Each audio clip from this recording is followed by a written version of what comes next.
Республикасының президенті Жээнбеков Сооронбай Шарипович.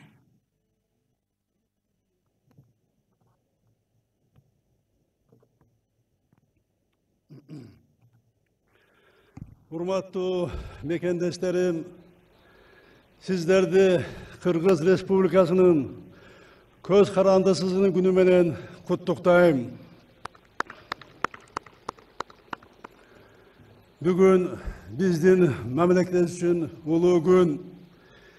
Көз карандысыздыгыбыз эң ыйык дөлөтүбүз, эң бийик сыймыгыбыз.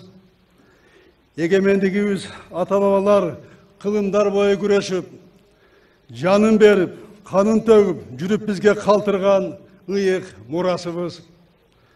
Эркиндигибиз ар бирибиздин жүрөгүбүздүн тереңинде жашай турган сезимибиз. Улуулардан алып, урпактарга өткөрүп берчү аманатыбыз. Мамлекетибиздин көз карандысыздыгын, элибиздин ынтымагын, жерибиздин бүтүндүгүн көзүбүздүн карегинде коргоо ар бирибиздин ыйык милдетибиз. Быйыл эгемендиктин 29-жылын жалпы дүйнөнү каптап, пандемиянын учурунда бергилеп жатабыз. Шартка жараша жыл башында пландалган салтанаттуу иш-чаралар болбой калды. Эгемендүүлүк бул эркин мамлекетте жашап жаткан эркин адамдардын, ар бирибиздин ички сезимибиздеги салтанат. Биз бүгүн эгемен журт экенибизди ошол сыймык менен белгилеп жатабыз.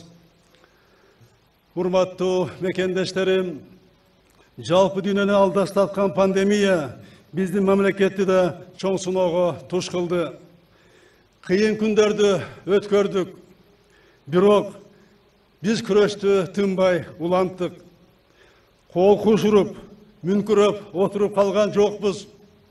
Бул апаттан кутулуу мамлекеттик бийликтин аракетине гана эмес, коомдун биримдигинен жана жоопкерчилигинен көз каранды экенин көрдүк.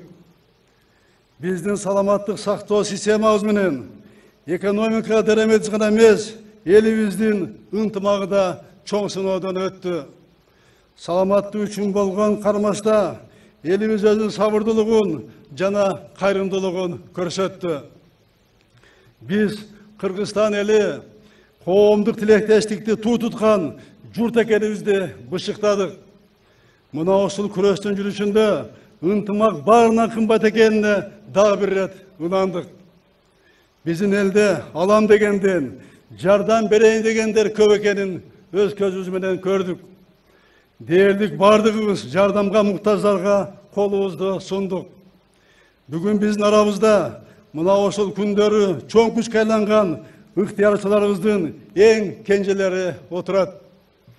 Көзгө көрүнбөгөн душманды жеңүүгө, кыялындагы жактырган буюмун алууга топтогон каражатын берген ушул балдарыбыздын келечеги кең болсун, тилектерин орундалсын.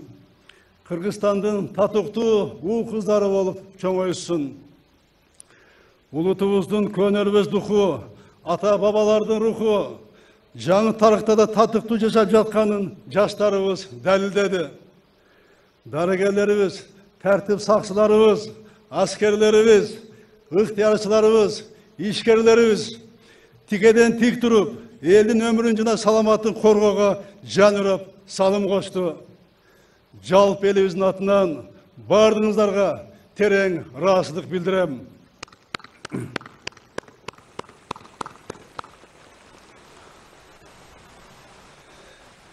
Тилекке каршы айрым мекендештерибизден, өлкөбүздүн өнүгүүсүнө пол тоодо эмгек кылган инсандарыбыздан айрылдык. Алардын ата-энесине, балдарына, жакындарына терең кайгыруу менен көңүл айтам. Кудай буйруса, азыркы күндө бул илдетти толук жеңбесек да басаңдады. Бирок кырдаал дагы деле кооптуу бойдон калууда. Кайгылуу күндөрдү артка калтырып, кадимки жай турмушту калыбына келтирүү үчүн болгон күрөштү тынымсыз улантып жатабыз. Ынтымакта болсок, бул апатты, аны коштогон экономикалык кыйынчылыктарды сөзсүз жеңебиз. Жакынкы 5 жылга иштей турган парламентке депутаттарды шайлоону ачык айкын өткөрөбүз.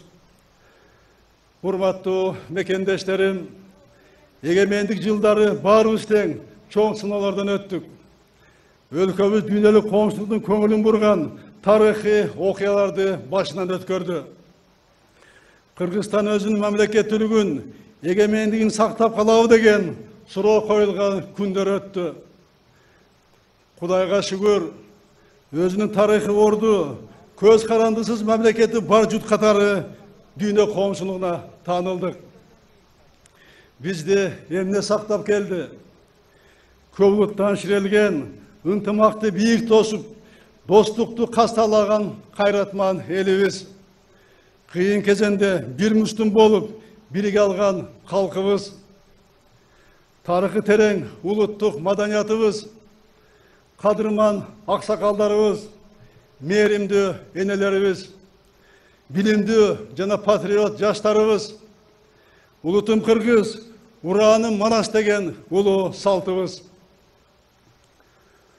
Уважаемые соотечественники, поздравляю всех вас с Днем независимости Кыргызской Республики. В этом году праздник независимости отмечаем в условиях пандемии, которая охватила все страны мира. Именно в таких суровых испытаниях наш народ показал свою сплоченность, свое единство. Мы не словом, а делом доказали, что наше общество едино, что каждый человек важен, каждая жизнь дорога всем нам. Мы еще крепче сплотимся перед памятью всех погибших. Нас будут сплачивать наши общие цели, забота о наших детях, о будущем страны. Мы укрепим независимость своей страны, где будут расти счастливые, здоровые и образованные дети. У нашего многонационального народа древняя общая история и общее будущее. Единство общества, межэтническая солидарность есть и будет нашей главной ценностью. Для нас важны как стабильность внутри страны, так и спокойствие в мире.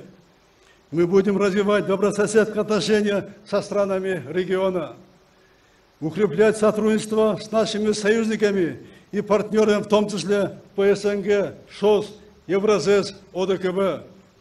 Будем укреплять дипломатические отношения как со странами Запада, так и странами Востока.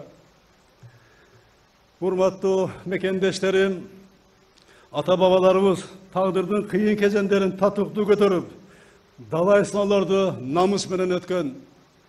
Биз азыр татаал сыноону баштан кечирип жатканда, ошол көөлөрүбүз көрөңгүдөн кубат алабыз. Ар намысыбызды бийик кармап чыйралабыз. Эркиндикти кылымдар бою азектеп келген элдин урпактары катары көз карандысыздыкты коргоо, чындоо, бекемдөө ар бирибиздин ыйык милдетибиз. Баарыбыз үчүн өлкөдөн өткөн дөөлөт жок. Элибизде ар дайым аманчылык, жерибизде дайыма тынчтык болсун.